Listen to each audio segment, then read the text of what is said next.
Welcome back to True North Truck Stop, the podcast where we dig into real-world issues impacting the people who keep our economy rolling. Of course, as Bert will always remind us, the true heroes of our industry and of the economy are our truck drivers. Unfortunately, it's a career that reduces your life expectancy by 17 years and has the highest rates of obesity and diabetes among all occupations. Meanwhile, like the rest of America, more and more of our drivers are living paycheck to paycheck. It may not seem like it, but these two topics are tightly intertwined, and for truck drivers, they are deeply connected. Financial stress is the leading cause of chronic stress in America, and chronic stress is linked to everything from heart disease to poor sleep, all of which affect focus, reaction time, and safety behind the wheel. But let's be honest, truck drivers face a lot of structural challenges that make addressing these issues more difficult. The financial services industry is not built for them, and life on the road by the mile does not lend itself to healthy life choices. But there's hope, and it starts with programs that are actually built for truckers. On today's pod, we host two people who are building just such a program. Dr. Mark Manera, CEO and founder of Offshift, and Tim O'Neill, Senior Workforce Wellbeing Advisor at TrueNorth. They're helping fleets rethink how to support drivers' health, both physically and financially, in ways that are practical, personalized, and effective, to help get things moving, both physically and financially. So let's get into it. Well, awesome. Welcome. Thank you so much for being here. Dr. Mark, Mr. Tim, of course, our old friend Bert. Really appreciate you guys coming to talk today. Been thinking about this conversation for a while. Talk about driver health and wellness. Bert, as our local driver advocate, has been forcefully advocating for this particular topic, which we're excited to talk about. Driver health and well-being. This isn't just physical health. This is financial health. This is mental health. How do we stay healthy on the road? Super important topic. So I'm excited to be here. Everybody knows Bert, so we're not even going to ask him to self-introduce, but maybe we can get Dr. Mark and Tim to do a little self-introduction, then we'll dive right into the topic. What do you think?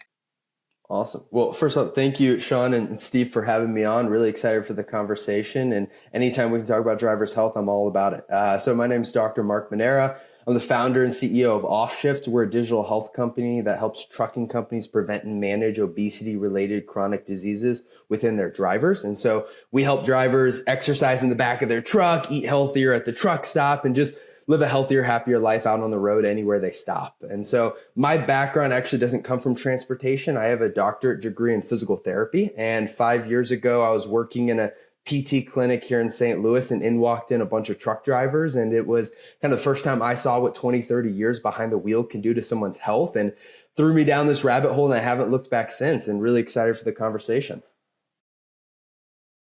Awesome. Tim, welcome. Yeah, thanks, Sean. Thanks, Steve. Great to be here today. My name's Tim O'Neill. I help drive growth and innovation in our workforce solutions practice at TrueNorth Companies. I've been with TrueNorth a little over 3 years, and I spent the first 20 years of my career in human resources. So I'm now getting to solve a lot of the issues that I saw our employees and families and workforce experience firsthand. Certainly have a background in health and wellness, but also really enjoyed working with Bert and team and learning more about the transportation industry, as well as working with Mark and how we can help take some of those traditional programs that are created for office workers and start to really meet drivers where they're at. So great to be here. Sean, did you hear that? He's really excited about working with me, just so you know. Well, that makes one of us. And the check's in the mail. Yeah, that's right. Great. Well, thanks, guys, for joining us today. I mean, for our regular listeners, we talk a lot about safety on this podcast, but we're really excited about today's discussion. And so maybe to start off, maybe Mark, to both of you, but maybe Mark, you can start. When it comes to health and financial wellness, how are today's drivers really doing? What's the data? What's the research show on their biggest problems, challenges they're seeing out on the road? Well, I mean, that's a loaded question, right? And I'll speak on like the physical and mental health piece of it. And then, I'm really excited about the conversation with Tim here to kind of lean in on the financial health piece of it, because it's an area that a lot of drivers talk about how much they're making per mile, but it doesn't get, trickled down to, them physically and mentally showing up to work and being at their safest and highest capacity to drive. But from a physical health standpoint, so ATRI actually just came out with a study that was talking about the demographics of truck drivers across the nation. And they found again that, like most people know in this industry, truck drivers are in general, older than the average U.S. worker. And so you have a group of 3.5 million truck drivers who are older than the typical worker across the United States. They have the highest rates of obesity and diabetes among any other occupation, and their life expectancy is 61 years old. So you go get your CDL, and all of a sudden you've got 16 years cut off the back end. On average, truck drivers die 16 years earlier than the average American. And so you start stacking these things up from a mental health perspective. Truck drivers have 2 times higher rates of depression than the average U.S. worker. And then, from a cardiovascular standpoint, they also have 2 times higher rates of hypertension, and then also just cardiovascular disease in general compared to the average U.S. Employee. And so you start stacking those things up, and then you start looking at, Steve, like you mentioned, just being in such a safety critical environment and the long shifts that drivers work, and just the impact that if a driver shows up and has 11 hours to drive an 80,000 pound vehicle and is not at their highest capacity from a mental or physical standpoint, the trickle down that can have on, their company, them getting home safely to their family, all these different things. And that's why I really think the health of the person behind the wheel is such a huge area of opportunity from a risk management standpoint that a lot of people in the industry have just kind of swept under the rug, or maybe not swept under the rug, but just didn't know how to actually combat it. And I'm really excited about just some of the stuff we're working on in the industry. And then, the partnerships we've been working on with TrueNorth as well, to give motor carriers an actionable way to start reducing health related risk. Dr. Mark, do you to that point, I want to ask, because I know we've had a chance to be on stage before, and it opened my eyes, but if you had to guess, how many motor carriers are proactively doing something with their driving population with this? How many?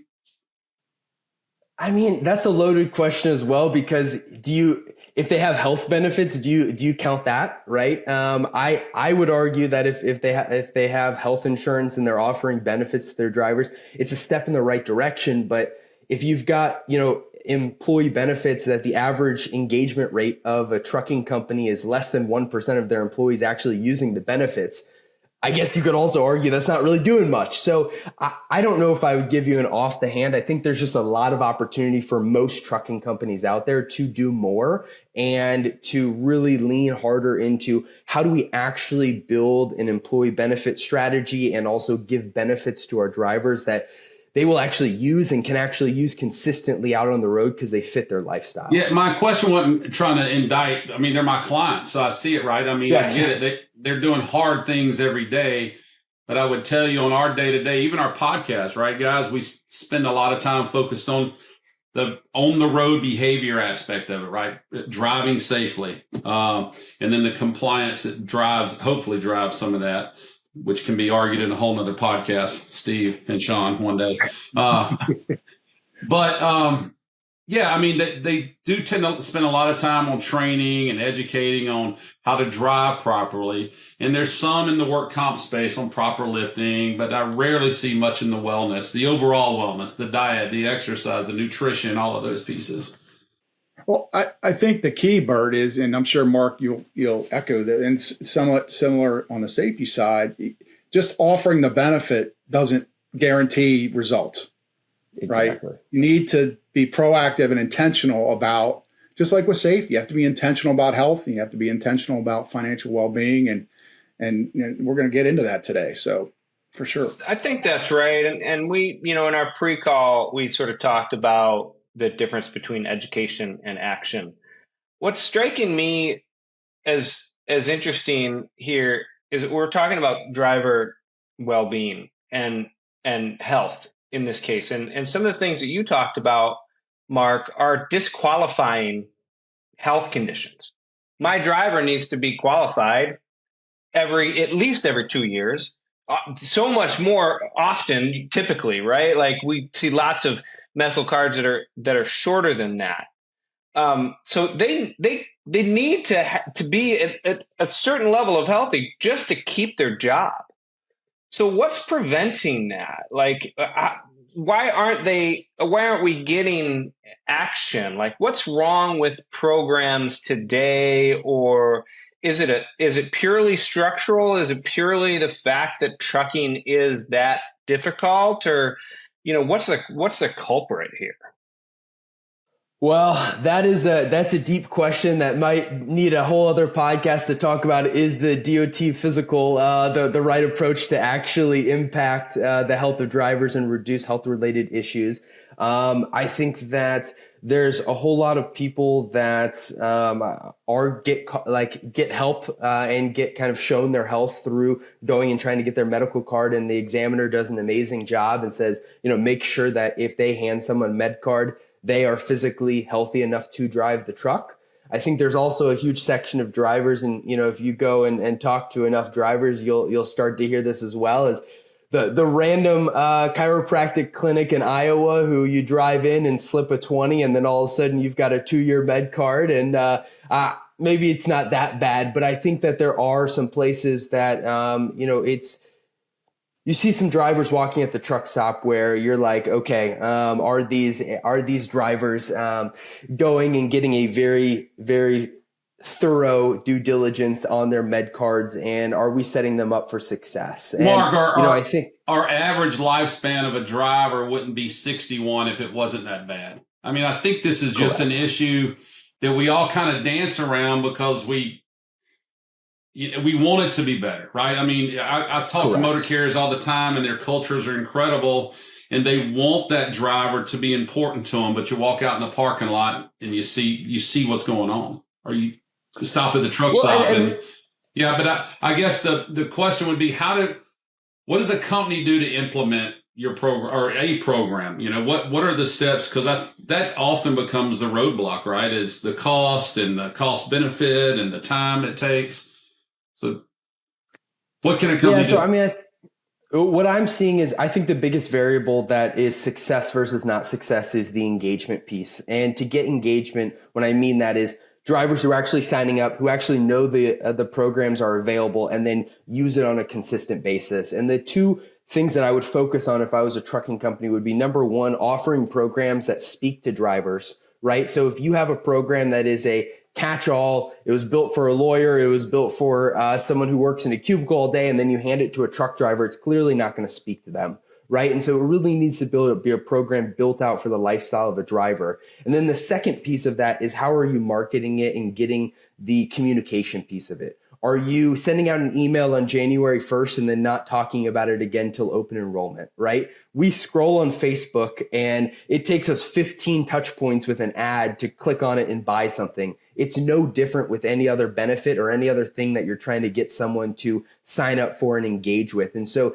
it needs to be a continual part of the conversation, a continual part of the culture, and incorporate it into the communication channels that drivers actually use. If a driver doesn't open up their email ever, then sending them an email about a new benefit is not going to get them to use it or even know about it, right? But maybe they use ELD messages. Maybe, they talk to their driver managers. Maybe they're really engaged at safety meetings. And so you need to bring up these benefits as a part of the safety culture on the quarterly get-togethers for safety events and safety meetings. And really, it's just a continual conversation, just as safety is a continual conversation at the company, and offering benefits that when a driver sees the marketing of it, it says, man, this was actually built for me, and not, someone with a suit and tie and sitting at a computer, because the driver is going to laugh and not use it. So that's great stuff, Mark. And so maybe Tim, shift to you. Kind of how does the financial wellness play into this from can you talk a little bit about that, kind of where we are today? Yeah. He's just going to be silent, I think. Hey, Mark, a question for you. Moving around, a lot of times people just say, well, just walk around the truck 5 times. that's not enough, right? What are some easy tips, just if you're giving your product away for free on this podcast for the next 10 seconds? Yeah. So, I mean, I think the big thing for drivers is, maybe a good starting point is walking around the truck 5 times. If you're going from doing nothing to doing something, that might be a step in the right direction. When you start looking at the areas for physical activity guidelines, the goal is to move more consistently. And, throughout the week, it's like 75 minutes of physical activity throughout the week, right? There's stair steps of how to get there. Right. But it ends up being 20 to 30 minutes a day is like a really good goal to get to. And you can build that up over time. And then on the nutrition piece of it, it's really finding these like small areas to start shifting. So many drivers sit there with their big gulp of Mountain Dew that they're consuming 300 grams of sugar before noon. And we've done so many. Is that a lot? 300 grams? Yes. I really don't have any idea. Yeah. It's a whole lot. Yes, a lot of reducing the amount of sugar that you can if you can consume, get under 50 grams of sugar a day, that would be really awesome. And my Mountain Dew has 300? No, well, the big gulp might have it, but a normal 12-ounce can has 45-ish. That's my whole day in one can.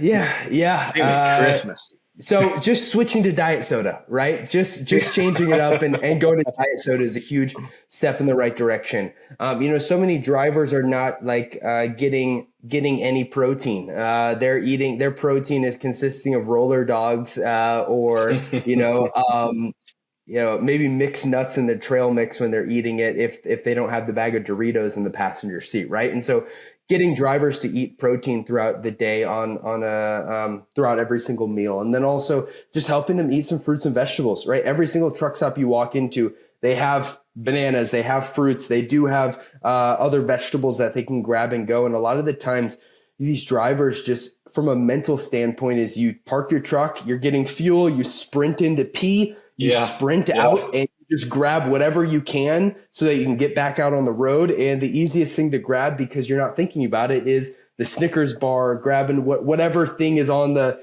outside of the rows, because you don't really have a lot of time to go exploring and taking a look at the nutrition label afterwards. And so for us, it's a lot of the times like educating drivers on, hey, when you go in there, here's exactly what to grab. Here's like, instead of grabbing the Snickers bar, grab the protein bar. Instead of grabbing the Dr. Pepper, grab the Dr. Pepper Zero, right? It's like all these small changes. That's what you're saying about keeping it in their lifestyle and making a program that really speaks to them.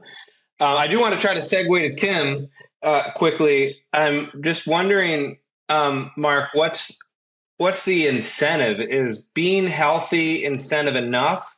Or do companies offer financial incentives as well? And maybe from there we can talk with Tim a little bit about stewarding financial resources.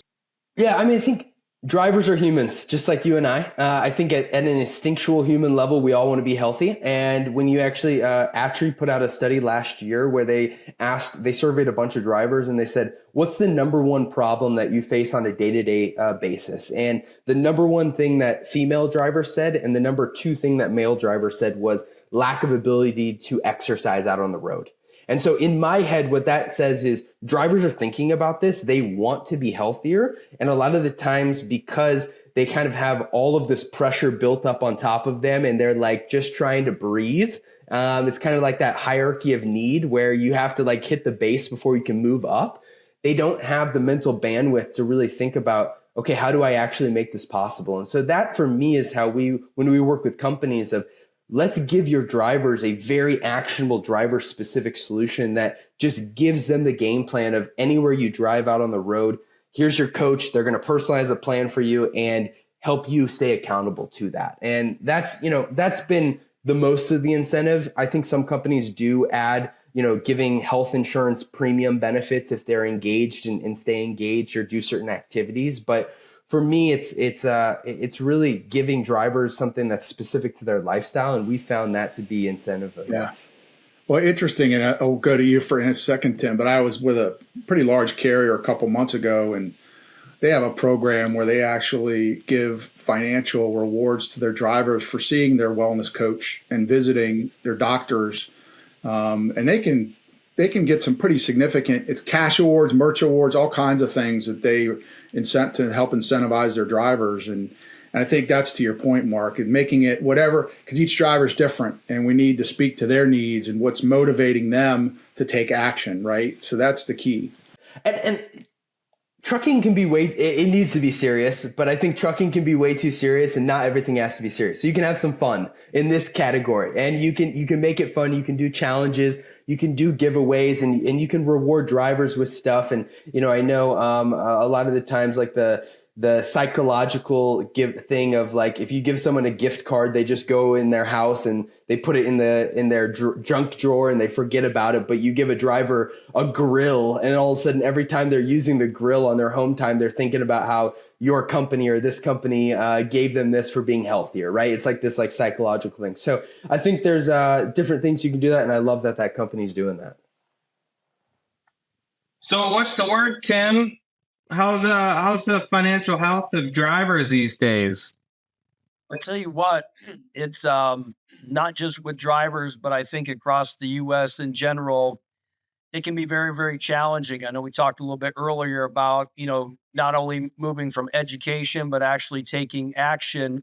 As we think about, benefit plans in general, one of the things that's just heartbreaking is, medical debt is the number one source of bankruptcy in the U.S. right now. It actually accounts for 2/3 of all bankruptcies, and 80% of those individuals do have health insurance. But as we start thinking about deductibles and out-of-pocket maximums being, outpacing the rate of wages, it can be very, very challenging for individuals. As we think about, living paycheck to paycheck, 2/3 of all Americans are living paycheck to paycheck, and most of those individuals can't afford even $1,000 financial emergency. So really what we're starting to see as emerging trends and best practices is going above the courses, the coaching, the calculators that are on a lot of the retirement websites, and really starting to think about, how can you meet a driver where they're at to be able to actually help solve the problem. And, when your truck breaks down, you can't educate your way out of an emergency in that moment. So those are some of the things that we're seeing on a global perspective and how we're trying to address it.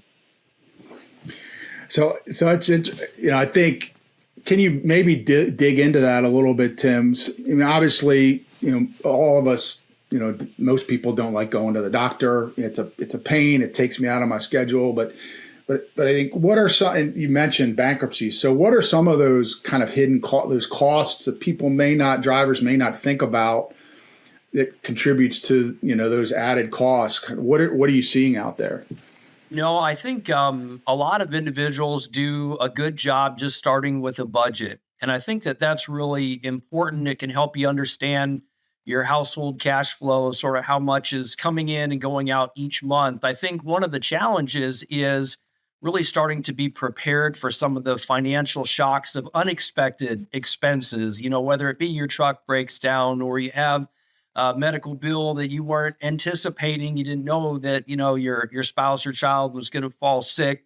You didn't know your water heater was going to go out, those types of things. And so I think that's where, as we start to look at some of the research that's out there, the value of even building an emergency savings account can be huge, and starting to help be able to self-fund against some of those financial shocks. So you're not stuck putting it on a credit card, or worse yet, taking out a payday loan.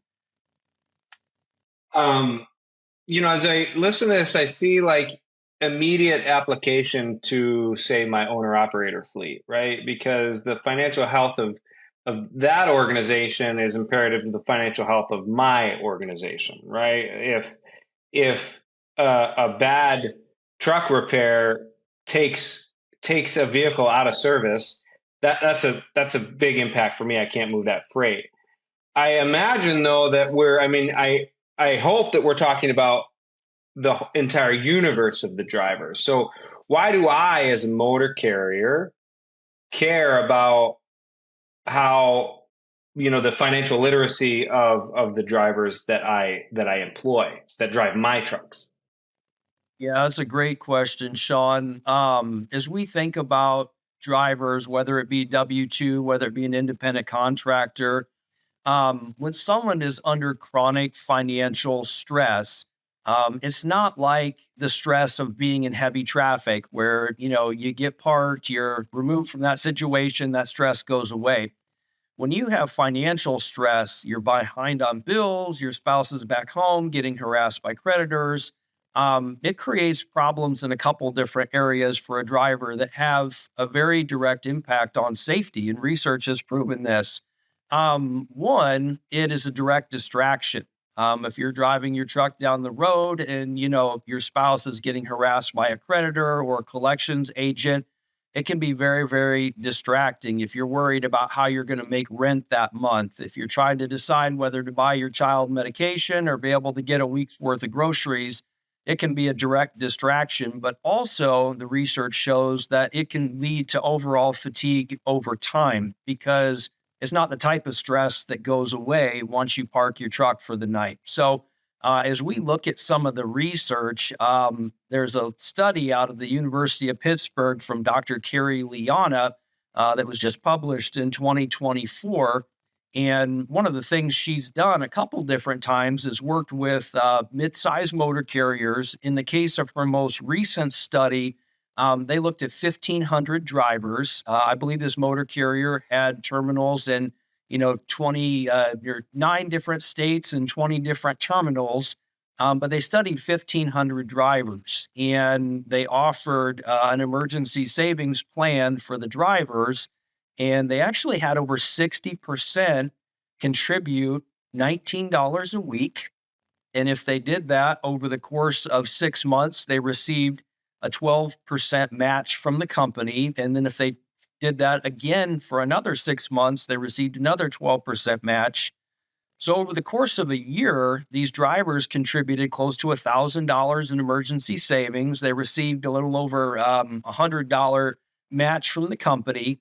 And then they studied the safety citations of this group that was no longer in fight or flight mode regarding their personal finances. And what they found, guys, was that there was an 87% reduction in reportable safety citations the 12 months following building that baseline level of $1,000 in emergency savings. So this creates stress in a couple different areas, both in the moment as well as over fatigue over time. But there are ways that motor carriers can start to innovate around it. So it's very interesting. Sean, I'm sorry, Steve, but one thing that Tim and I were together a month or so ago in Tampa, and that whole constant stress you think of steps right into Mark's world, right? Of lack of sleep, which leads to obesity, which, fatigue driver. I mean, it just how it feeds itself is what it seems like an easy thing, not easy, something we've kind of missed in our industry from a safety professional in trucking. This to me becomes true root cause. Tim, what was the number we have? It's like 60% of all drivers could not afford $1,000. Is that, there's some kind of. You're exactly right, Bert. 6 in 10 cannot afford $1,000 unexpected emergency. That's a crazy number to me. We're paying them more than we've ever paid them, right? But paycheck doesn't equal to savings. Well, the cost of the world costs more every day. That's right. It's a tough spot, So I suspect, I wonder, I don't know, you guys tell me, you're the experts, but I wonder if fleets may feel reluctant to get too far into the driver's business, right? About health and financial wellness. Is that are they crossing the line with HR? Is that an issue that a lot of fleets struggle with? What's your advice there? That's a great. You remember when everybody was looking at long forms? They really cared, and then all of a sudden they were like, "I don't want to see any long forms anymore." That's your issue because of that liability concern. That's a great question, Steve. What say you, Mark? Yeah, well, I won't speak on the financial health piece of it. I know Tim does that on a day-to-day basis, but what I will say on the physical health and even the mental health piece of it is the quality of or the cost of day-to-day life goes up every single day. The thing that goes up even more is the cost of insurance in this industry, and that is an area where when trucking companies start taking on more risk, becoming self-insured, taking on more risk at the insurance level, they're starting to look at all these different ways of reducing that risk and reducing the likelihood of healthcare claims, of work comp claims, and also even nuclear verdicts and just accident or crashes in general. And if health is associated with that, is definitely an area that trucking companies want to go down and find ways to reduce that. So we have not had any issues for specifically W-2 drivers. Now, owner operators, yes, we have had a lot of companies who are like, I don't want anything that even smells like a benefit that I'm offering to my owner operators. So we're okay. And it's kind of, we've done some like education to owner operators who want to pay for it themselves, but our focus is around W-2 company drivers and helping companies, create a benefit package that's more driver specific so they can reduce that risk across multiple lines of insurance that they hold and take ownership of. One of the things I would add, just what we're seeing in the independent contractor space, we talked to a fair number of motor carriers who have drivers that are asking the company for loans. We have a fair number of motor carriers who may be giving both W-2 drivers as well as independent contractors loans, if they need money to get their truck fixed and get back on the road. In terms of misclassification risk, I think that's an important consideration for motor carriers. And, rather than motor carrier lending money to an independent contractor, being able to, separate themselves from that, I think can be really, really important from a misclassification standpoint. So, these are areas where a lot of individuals may or may not talk about with their motor carrier. They may not let the motor carrier know that they're struggling.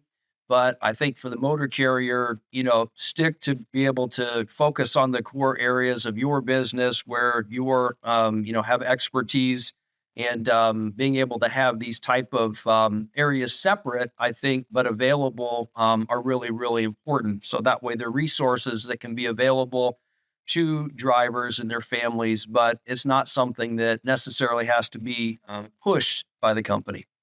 The same on the savings you're talking about, that $1,000 emergency fund, Tim, then that would be set up outside with a completely separate company, make it available to drivers, and the company would contribute that $118 a year. Is that kind of where you're okay? Yeah, I would say, Bert, in terms of a company match and those types of things, traditionally, those are more W-2 worker benefits, I would say, versus something that would be set up for independent contractors. But certainly independent contractors can benefit from being able to have a way to assess their current financial state, being able to understand the next 3 things they can do to improve their financial situation, being able to talk to somebody who's independent, who has no products or services to sell them, but can help them navigate their personal situation, like how they're going to pay rent each month. Those are all things that I think are extremely valuable for both W-2s and ICs. But certainly, yes, some of that would be outside of what the company would traditionally provide a W-2 worker in terms of benefits. So no, go ahead. Sorry, Steve. I was going to say, for a lot of, myself included, right? So for a lot of folks, sometimes taking care of health it can feel like a luxury, right? Your time, you don't have extra money.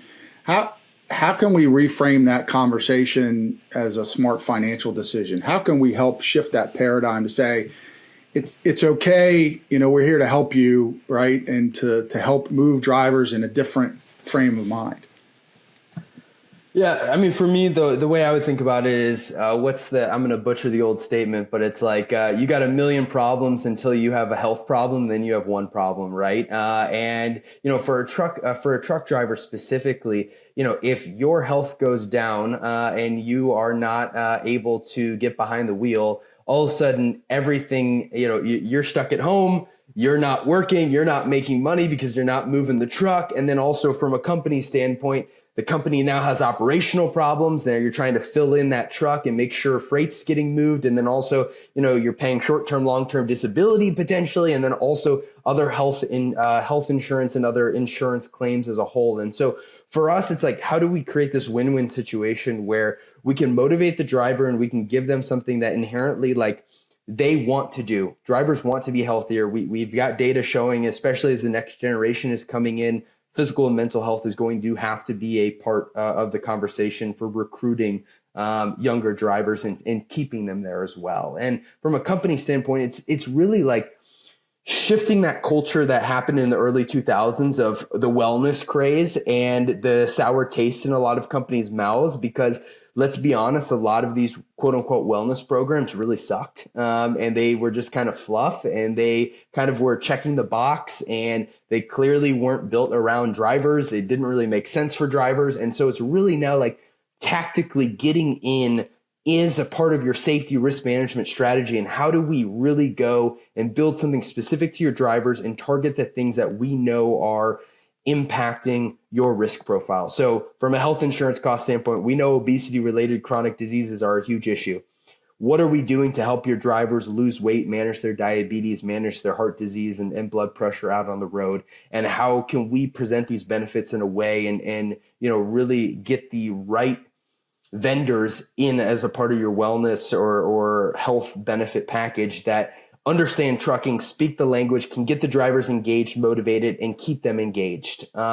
And then, and continually marketing and making it a part of the culture and a part of the safety culture. So it is just kind of one of those things as when you go to Bert's trucking company, you just know health is a key part of it. And it's not just something that you're going to hear about, for New Year's resolutions. And then it's going to be on page like 13 of the benefit package. And you're like, I don't even want to look at this packet. I'll just sign and be done with open enrollment. Right. And so that's the way I would be thinking about it. And I really just I think the smarter and more,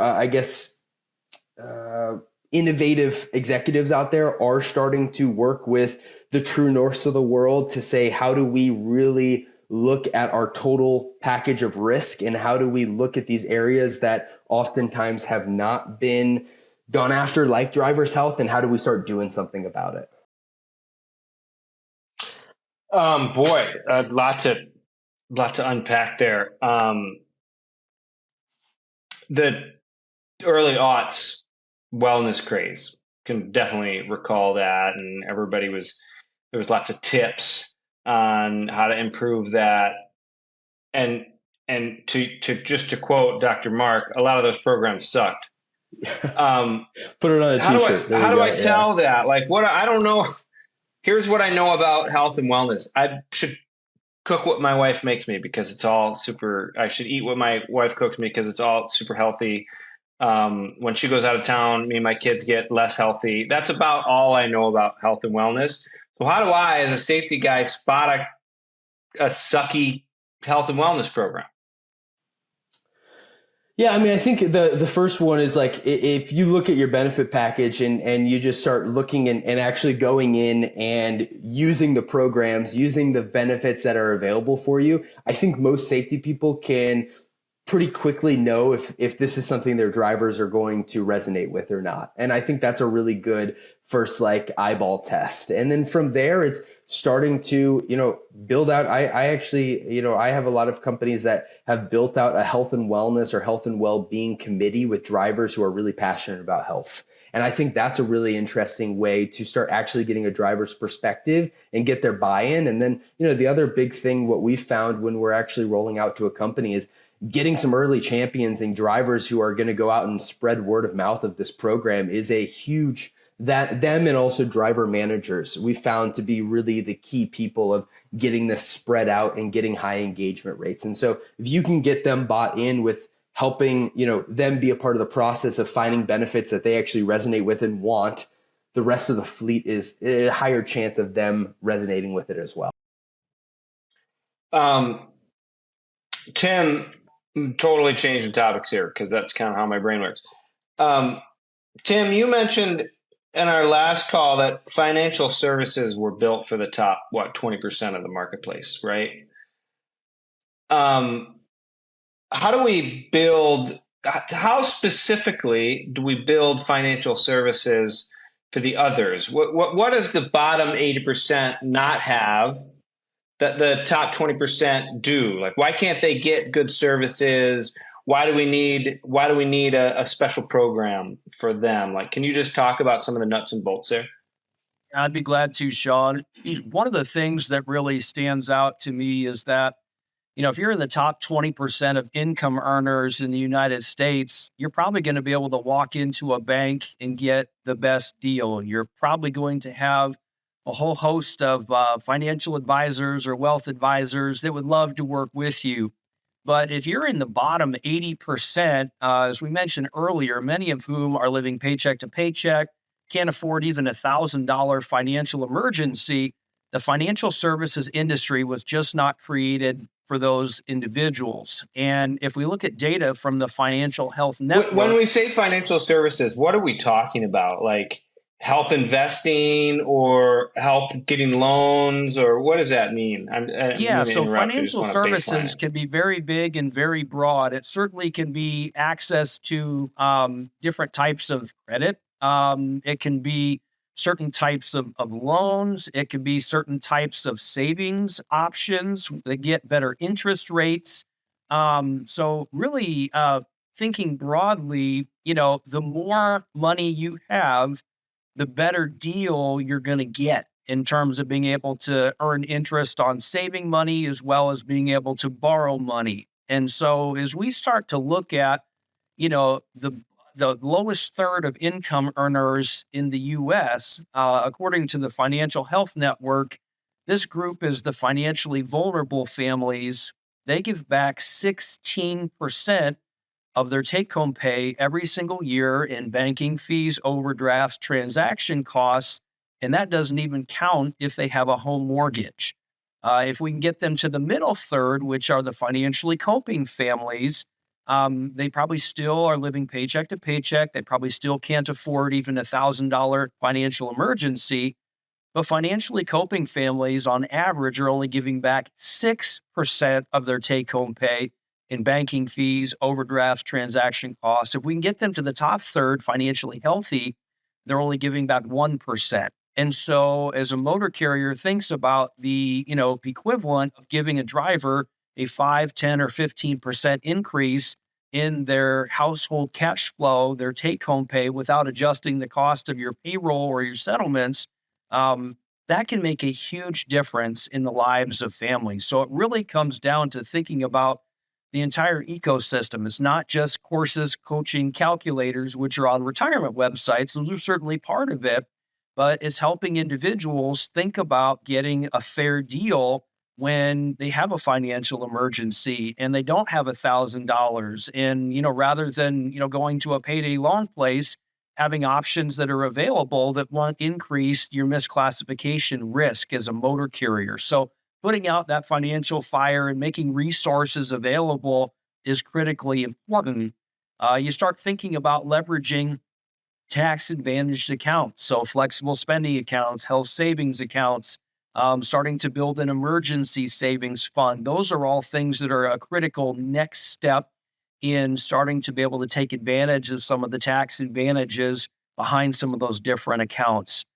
Certainly getting the right assessment, the right resources to understand your financial situation, being able to work with somebody that doesn't have products or services to sell you, but can help you navigate, things like, paying rent that month and starting an emergency savings fund and maybe, putting money away to, save for a longer term goal.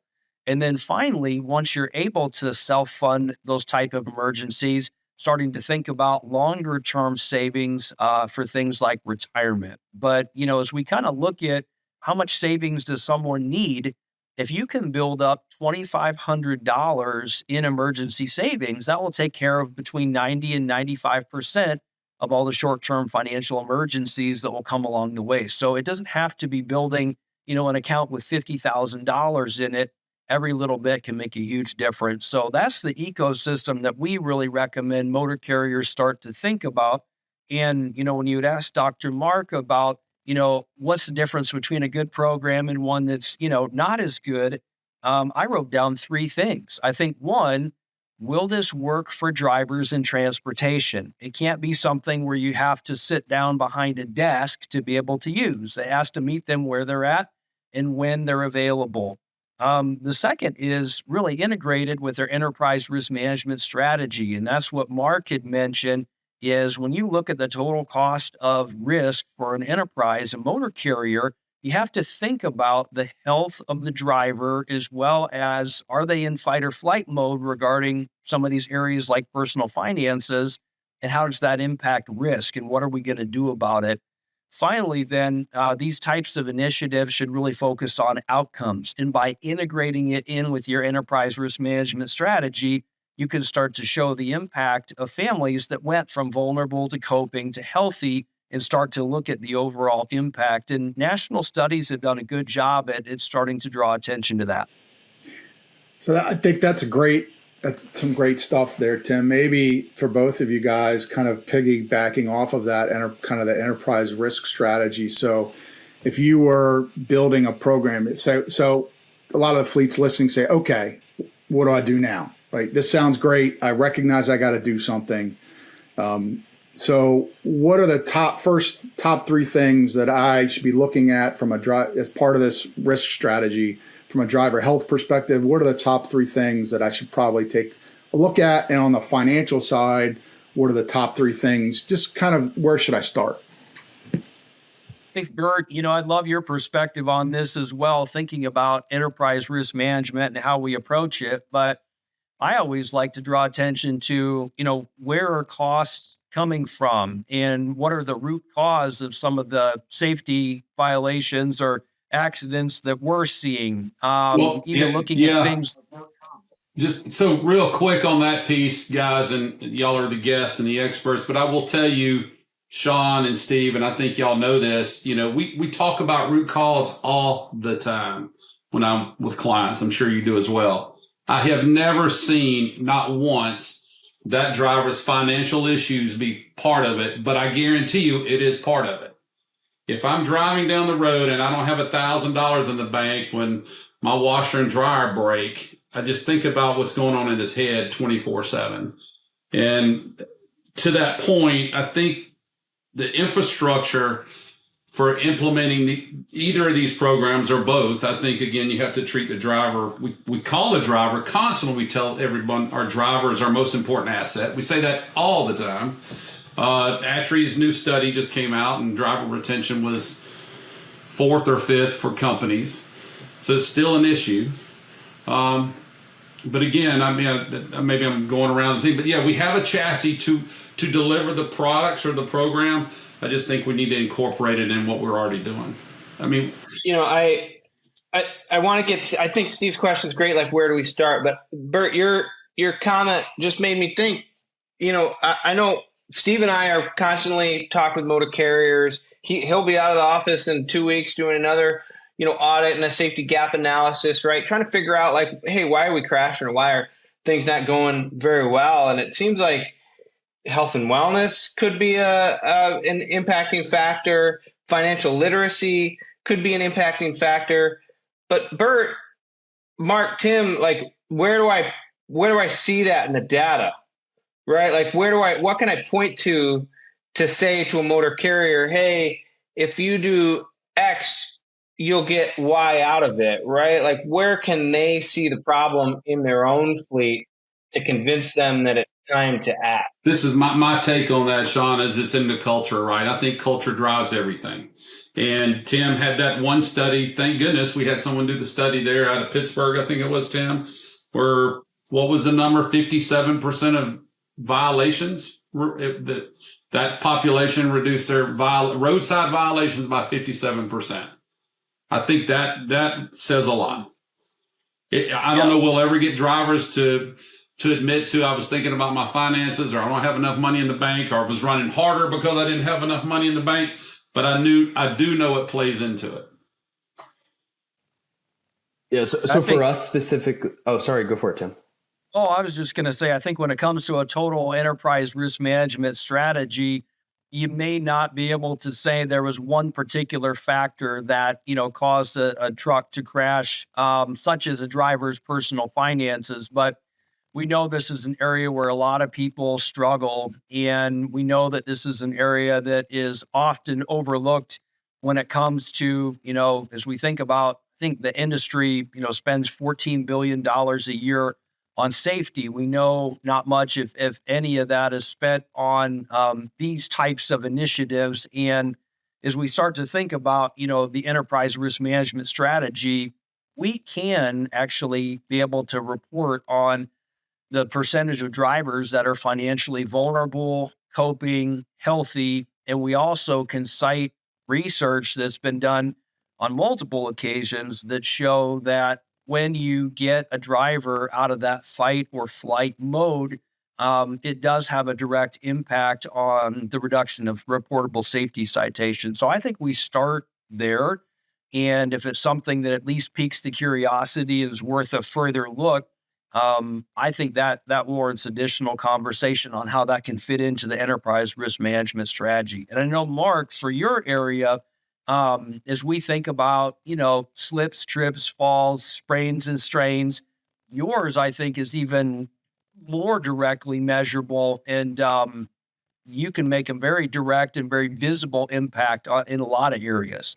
Well, and we're seeing some customers look at us from the commercial side of things with work comp and like safety and auto liability. But what we're having a lot of success with, especially with the larger fleets, is coming in. They're self-insured on the health insurance side of things. And I'll give like a very clear example of one of our customers. They have 1,500 drivers. They had 90% of healthcare costs in the United States are directly associated to obesity-related chronic diseases. So there's a whole lot of costs associated with healthcare costs. And if companies are taking on that risk and taking on that cost, then it's coming directly out of their pot of insurance money, and also their margins. And so for us, we go to a company, and this 1,500 employee driver company had a obesity related, prevention and management program that they had around for 2 years. And out of 1,500 employees, only 3 people ever used it.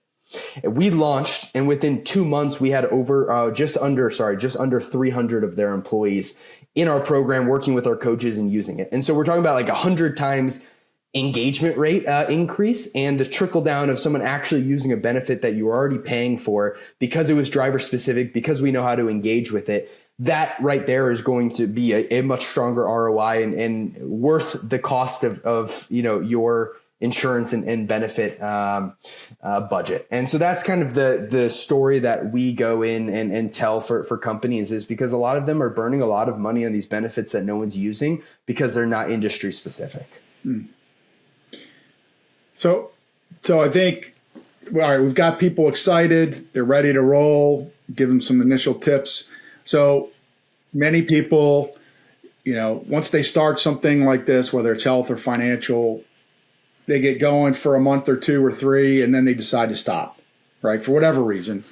So how do we keep drivers and keep people engaged beyond the initial 30 to 90 day window? How can we keep them engaged to continue to participate and be actively involved in helping themselves?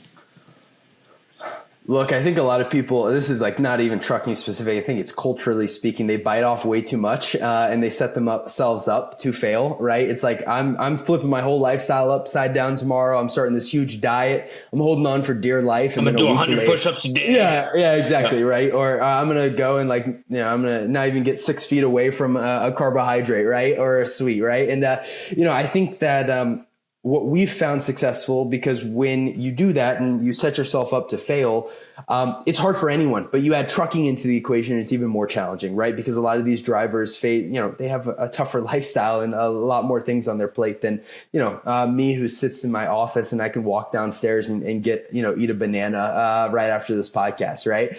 But so for us, we start really small and we take a really habit-based approach. We focus on one small thing that they can do anywhere they drive. And once that becomes a part of their day-to-day routine, then we stack other habits on top of it.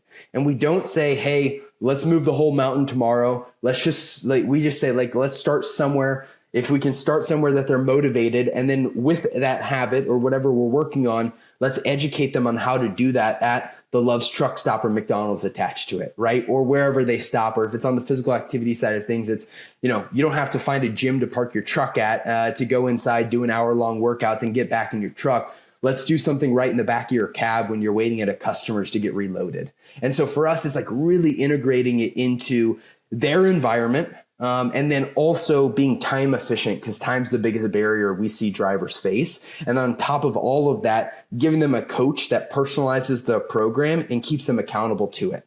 And that coaching experience is kind of that balance of like knowing when to high five Tim, good job. And then also kind of knowing when to kind of push them forward a little bit and say, come on, Tim, like you said, you want to do this for your kids. Like, you hit a barrier, like let's readjust, but we can't like just completely fall off. And it's that balance of coaching and then also knowing how to roll with the driver, right? Because rolling with the driver and being able to handle how drivers talk and how drivers want to interact. And that's a general statement, but you guys all are shaking because you know exactly what I'm talking about. It takes a certain type of health coach, right? And so that's kind of what we've built at Offshift and really the culture of our health coaching system is as well. So maybe, Bert, we need to do integrate some jumping jacks with the pre-trips. We can I love it. Stone, right? Maybe we should start the podcast off with some jumping jacks. I love Get the whole crew going. Joey, you're going to have to edit this out, but I'm going to say it. We just need to start with all of them being able to put their seatbelt on. If they can get their seatbelt around them, I'm okay with them. I know there are drivers. We're not editing that out. No way. Well, hey, this has been a really great conversation. Mark, something you said earlier has stuck with me about the value of positive communication around this issue. And I talk about it a lot, but, I like to go on the socials and the message boards and kind of hear what the drivers are talking about. And I don't see a lot of folks talking about or trying to influence on, like, how am I being healthy on the road? How am I managing my finances on the road? And hopefully little conversations like that can seed this for other folks. I just did a search on Reddit truckers, which is like my favorite for health. And the last post on the topic was a year ago. Yeah. I got to get you in. I got to get you in on, there's some really strong communities for cooking in your truck. Like it is like a cult.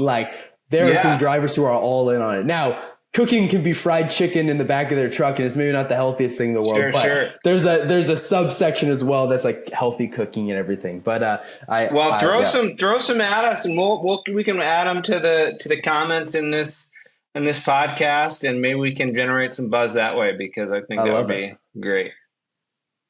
I think the code to crack in this, guys, is corporate culture level, right? I mean, we know we have groups of drivers out there living. I see them. You go to truck stops. There's guys with bikes on their truck. There's guys that are working out. There's guys or ladies too, walking. And Tim, I'm sure we have drivers that are doing very well financially, right? But I think we know what we know is the lion's share, over 50%, probably close to 75 or 80%, fail in both areas. And they just need a little help. They need a little helping hand, I guess I would call it. They don't need somebody doing the work for them. They need some maybe opportunity, maybe an initiative, but some help. Well, I think, and we've talked about it a couple of times, Bert, to that point. I mean, there is research that shows driver health and driver stress impacts on their performance out on the road. So you want a driver to be able to perform when they need to perform. You ideally want one that's healthy and is a good financial state, and their best chance for success is in that if they're very well taken care of in those two aspects. And so I think talking about these all, and because we want the driver to be safe, we want the driver to get home to their family, we want them to care about those people that they care about. And so they need to take care of themselves first, right? And we need to give them the tools to be able to do that, right? So I think really that's ultimately what we're talking about. Agree. Well said, Steve Keppler. Hey, I think we're coming up on time here, so I want to give our guests and anybody else an opportunity to sort of offer some parting shots. But before you do that, I want to thank you for the conversation and for the engagement.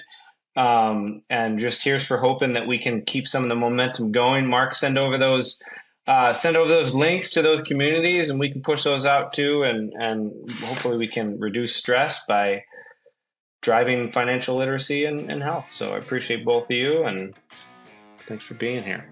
Yeah, thank you so much for having me. Thanks, everyone. Thanks for listening to this episode of True North Truck Thought. If you enjoyed the topic today and want to tune in for future conversations here on the TTT Pod, make sure to follow us. Also, please don't hesitate to let us know which topics you want us to cover in future episodes. Drop us a line in the comments section or send us an email to transportationnews@TrueNorthCompanies.com. Thanks and have a safe day.